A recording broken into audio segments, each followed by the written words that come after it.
Lundi 16 mai 2022, chers téléspectateurs, bonsoir et bienvenue dans cette nouvelle édition de votre journal version française. Merci de nous rejoindre sur Viva pour vous informer. Tout de suite, concernant les actualités marquantes de ce jour, 9 compagnies aériennes opèrent des vols commerciaux en partance et à destination de Madagascar. Actuellement, l'aéroport de Nosy-Be compte 10 vols hebdomadaires selon le rapport du ministère des Transports et de la Météorologie. Fin, j'essaie la Mireille sur les images de Yves Janel.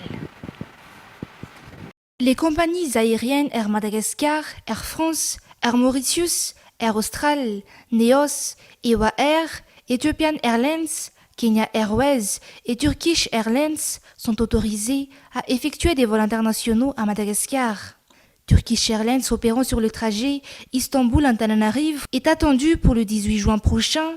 Avec 46 vols autorisés, la prévision pour les 3 mois à venir est estimée à 114 000 passagers. Nous sommes dorénavant ouverts aux îles voisines, à l'Europe et à l'Afrique, mais aussi au reste du monde grâce à ces correspondances. Le ministère des Transports et de la Météorologie poursuit son effort d'élargir la connectivité de Madagascar au monde. En ce qui concerne Nosy-Be, ville touristique par excellence pour Madagascar, elle est de plus en plus connectée au monde grâce aux différentes compagnies qui y opèrent. Ce samedi, c'était au tour d'Ethiopian Airlines de fêter son grand retour avec l'arrivée de 31 passagers en provenance d'Addis Abeba. La liste électorale est désormais rectifiée, rapporte la Commission électorale nationale indépendante ou la CENI.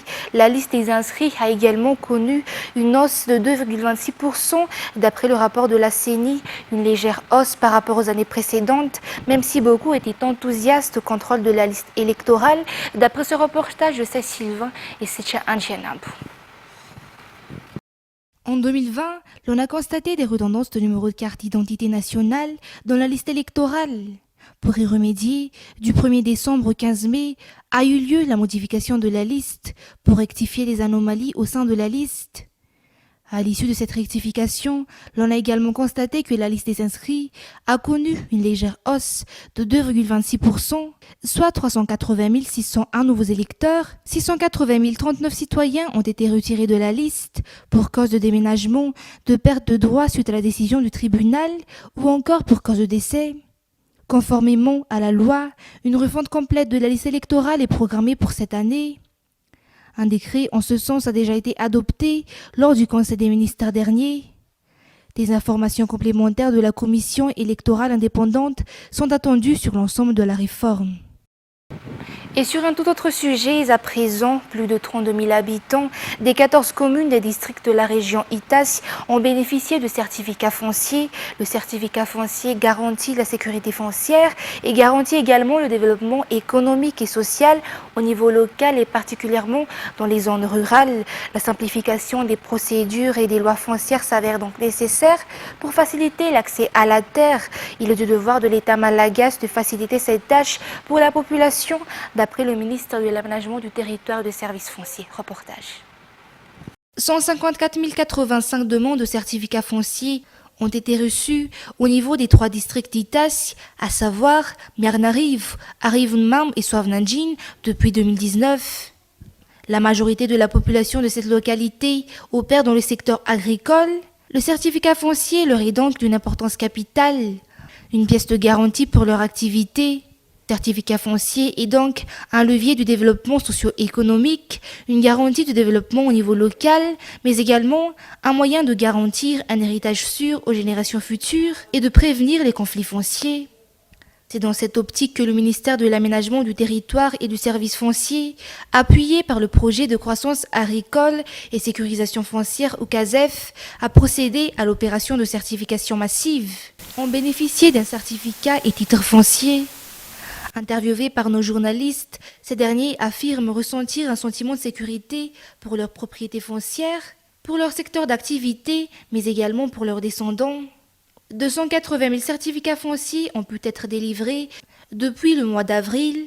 L'on envisage encore d'en distribuer 300 000 jusqu'au mois de juin, si le but est d'atteindre les 1 300 000 jusqu'à la fin de cette année 2022, d'après les explications apportées par le coordonnateur national du CASEF.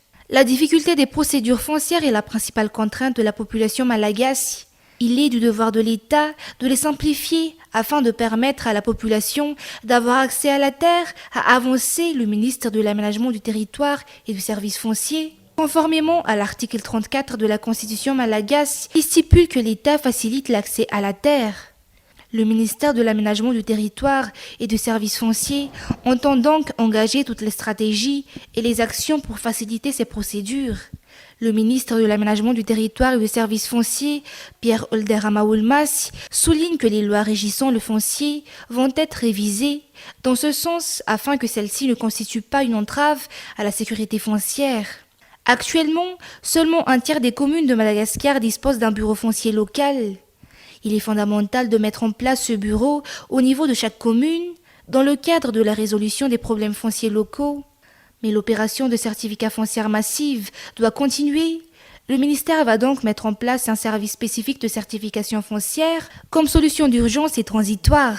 Le but est de faire bénéficier du certificat foncier à la population malgache facilement, mais en toute transparence. Cette initiative de l'État malgache à travers le ministère de l'Aménagement du Territoire et du Service foncier, appuyée par le CASEF et financée par la Banque mondiale, va encore se poursuivre dans les 16 régions de Madagascar. 5600 habitants de la commune Mandiavat du district de Miarnariv de la région Itas font partie des bénéficiaires de cette opération de distribution massive de certificats fonciers.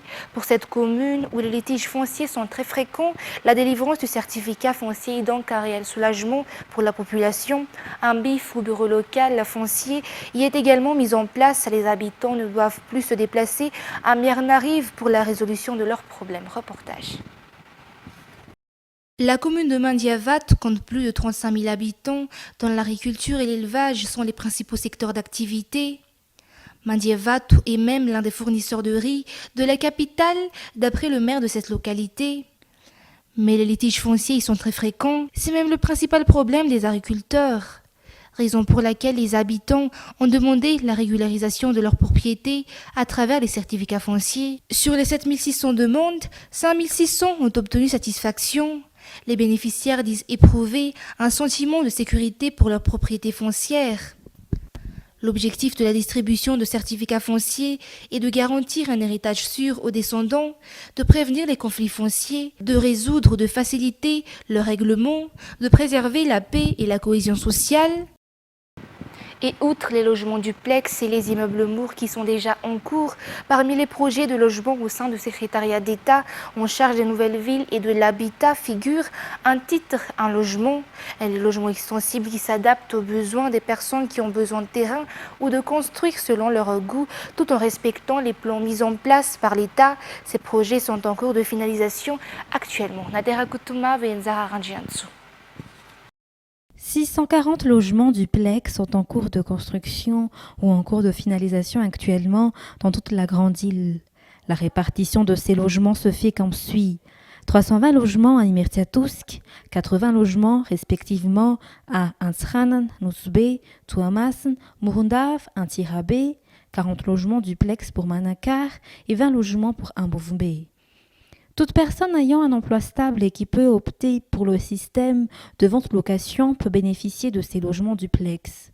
Selon le directeur de la promotion des logements, ce duplex comprend 2 chambres à l'étage, un living au rez-de-chaussée, une cuisine, un espace vert devant la maison et un parking. Ces logements sont faits en bande comme celui de 67 hectares et Nambuipo. Parmi les projets en cours au sein du secrétariat d'État en charge des nouvelles villes et de l'habitat également, les immeubles mours au nombre de 32 qui sont construits à Ivat et dans d'autres régions de Madagascar. D'autres offres de logements sont aussi en cours d'élaboration au sein du SENVH, notamment le projet Un titre, un logement, qui consiste à donner un titre aux personnes et ces dernières auront 1 an pour construire une maison. Ou encore les logements extensibles dont les premières phases des travaux sont effectuées par l'État. Les bénéficiaires pourront étendre les travaux selon un plan élaboré par l'État. Rappelons que le but de l'État est de faciliter l'accès au logement au Malagasy à un prix abordable. 40 000 logements sont construits dans ce cadre, dont au Madagascar. Les élèves des écoles publiques primaires et du centre Akamasou ont bénéficié d'une campagne de sensibilisation afin d'assurer la sécurité des élèves sur la rocade de Yariv et de maintenir en bon état de fonctionnement les infrastructures communautaires mises à la disposition des Fouktan concernés dans la commune Ambumangakil. Étant donné que ce sont les élèves qui sont les plus nombreux à emprunter cet axe, une campagne effectuée par l'agence routière en fin de semaine sous la présence des parents d'élèves. Toujours un reportage de Natera Kutuma. C'est à travers des scénettes préparées par les instituteurs que les élèves ont passé les messages de sensibilisation sur la sécurité et l'utilisation des voies publiques, mais aussi la préservation des biens communs. L'objectif était aussi d'apprendre, au-delà des simples règles de la circulation piétonne, le sens de la responsabilité individuelle grâce à un ensemble de précautions et de réflexes permettant aux usagers de la route d'assurer leur propre sécurité.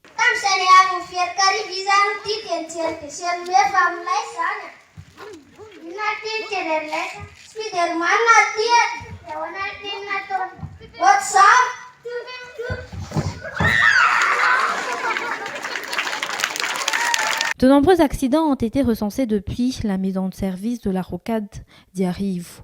Les enfants et les écoliers en sont les premières victimes. En effet, beaucoup d'élèves empruntent cette route et les heures d'entrée et sortie d'école peuvent être des moments délicats pour les autres usagers de la route face aux éventuelles imprudences. On leur a ainsi transmis des gestes simples comme marcher sur les trottoirs, ne traverser qu'au niveau des passages piétons, bien regarder à gauche et à droite avant de traverser, ne pas jouer sur la route et bien d'autres. Au total, plus de 6000 élèves répartis dans les 4 écoles de la commune d'Abumangakil, à savoir le PP Somananjarn, le PPI 15, le PP Amboumaïnt, ainsi que les écoles primaires et secondaires du centre Akamasou situé aux abords de cette rocade, ont été les cibles de cette campagne effectuée par l'agence routière sous la tutelle du ministère des Travaux publics. Environ 2000 élèves, donc classe 3e, issus du district d'Avaradjan, ont passé les épreuves d'éducation physique et sportive du BEPC aujourd'hui au stade d'Issaaf. Le premier jour s'est bien déroulé. Selon le chef Cisco du district d'Avaradjan, des véhicules de transport spéciaux sont mis à disposition des élèves durant les 3 jours de l'éducation physique et sportive du BEPC. Reportage de Routsesrel Malal.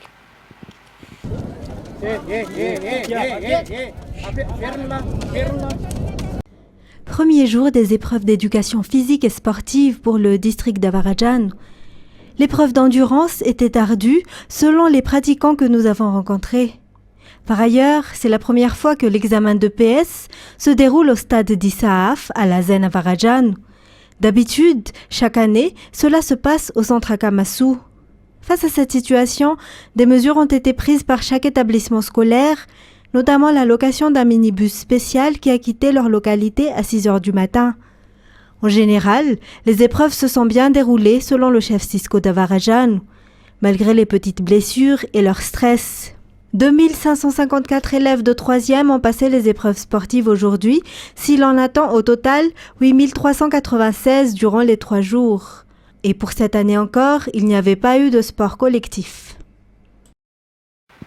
Et concernant les actualités internationales à présent, en France, à partir de lundi, le port du masque n'est plus obligatoire dans les transports collectifs, un allègement qui marque la disparition de la dernière grande restriction anti-Covid. Mais il reste recommandé par le ministère de la Santé, d'après ce reportage de France 24. Beaucoup attendaient ça depuis longtemps. Taxi, avion, train, dans les transports, on enlève le masque. L'épidémie est-elle derrière nous? Ce n'est pas gagné. En Afrique du Sud, au Portugal, des sous-variants d'Omicron gagnent du terrain. Si les contaminations repartaient à la hausse, en France, quel est l'état des stocks de vaccins? 69 millions de doses sont gardées au frais. De quoi vacciner en 2 mois tous les Français, si cela s'avérait nécessaire. C'est en majorité des ARN messagers, Pfizer et Moderna, mais les stocks comptent aussi 900 000 doses d'AstraZeneca qui seront périmées à la fin du mois. Et pour certains experts, il y a un peu de gâchis quand d'autres pays en manquent. On a trop commandé de vaccins, on les a accaparés et ce gaspillage conduit à aussi un gaspillage très important d'argent public.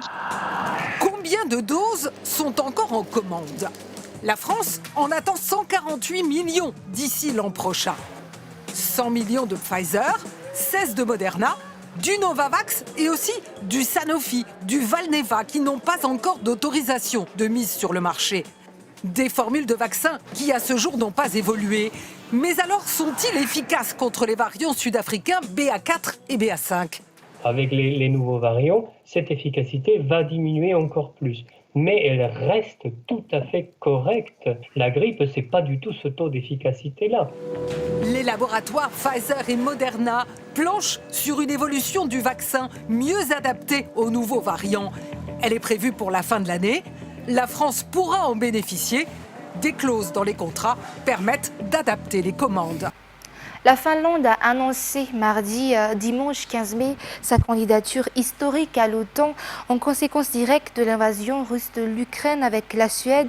On passe de suivre après un feu vert décisif du parti au pouvoir. Reportage. Il a fallu à peine 3 mois pour tourner la page de près d'un siècle d'histoire. Aujourd'hui, le président de la République et le comité gouvernemental en charge des questions de politique étrangère ont conjointement décidé que la Finlande allait demander à devenir membre de l'OTAN. C'est un jour historique, une nouvelle ère s'ouvre. La Finlande, pays adepte du non-alignement militaire, s'apprête à faire son entrée dans l'OTAN. La décision doit d'abord être votée par le Parlement.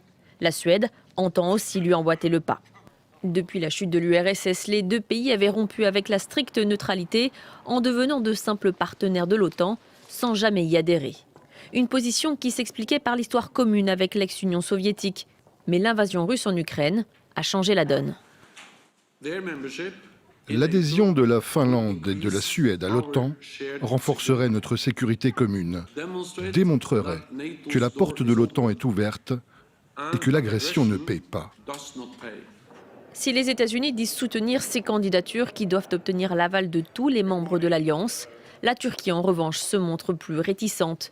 Ankara leur reproche leur proximité avec le PKK, le Parti des travailleurs du Kurdistan, considéré comme une organisation terroriste par la Turquie, mais aussi l'Union européenne et les États-Unis.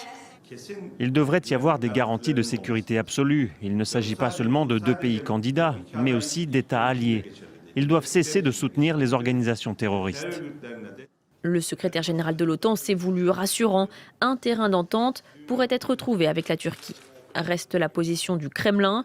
Moscou voit d'un mauvais œil ce rapprochement, d'autant que la Russie partage 1300 km de frontière avec la Finlande.